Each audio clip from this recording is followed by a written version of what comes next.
Welcome to an introduction to effective email. In this lecture, I will be discussing various ways to use your email program both professionally and efficiently. I will mention a few specific email programs, but that will not be the focus of this presentation. I will also discuss some common mistakes that are made when drafting emails, as well as responding to them.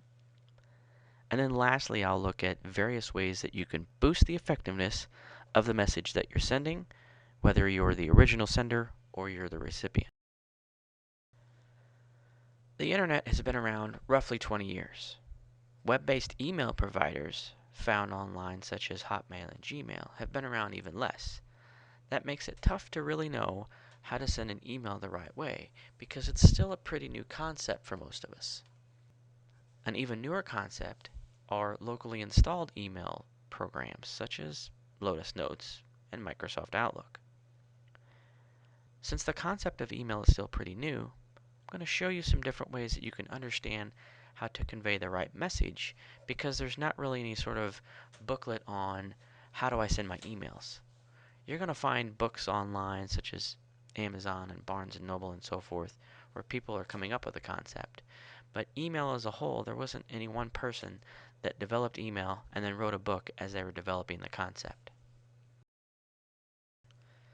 So you might be wondering why we're going to talk about these two topics. Well, for a lot of us, if we're in school or if we work or we're doing both, you want to make sure that you're conveying the right image.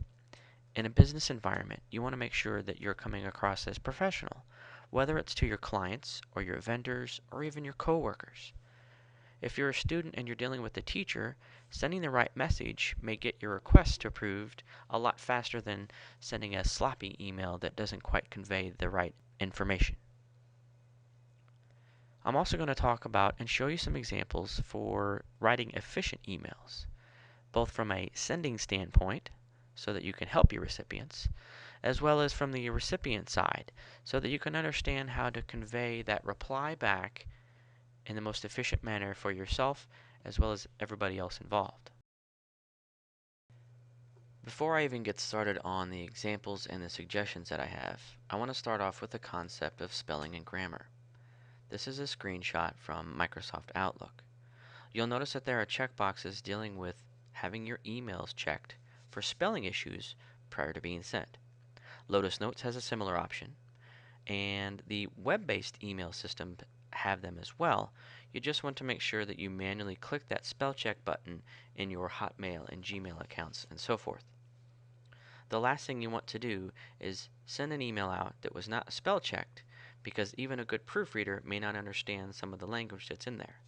So allowing the system to do what it needs to do will make sure that you're sending out the most professional and most efficient emails possible.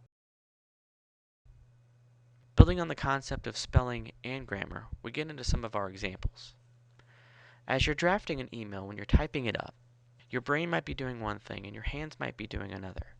So rather than type it up, not reread it, and just hit send, a safer option is to pause yourself, go back to the top of that email and reread that, making sure that you've got everything in there and touched on all the information that you wanted to include. I've included an option in here with important messages, but depending on your situation, you may want to do this more or less than others.